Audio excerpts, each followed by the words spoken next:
Installing font in Windows Computer. Unless you already have the following fonts installed on your computer, you will need to download and install them before editing the template.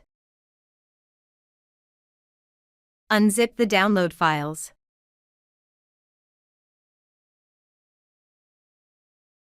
Unzipping done. In some cases, you have the fonts already in the download folder.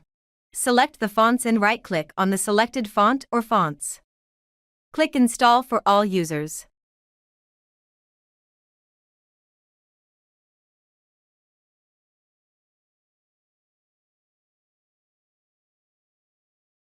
If you don't have the fonts in your download files by default, you need to download the fonts yourself using the font download link provided in the step-by-step guideline folder. Click on the font link.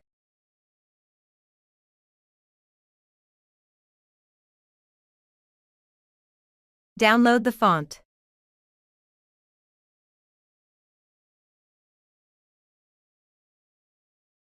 Go to the folder where the font is downloaded.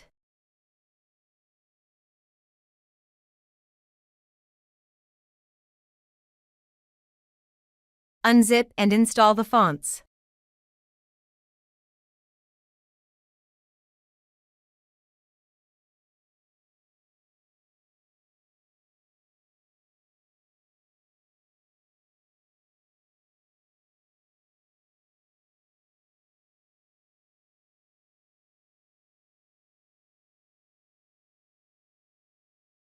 Fonts installation complete. You are ready to start the customization process.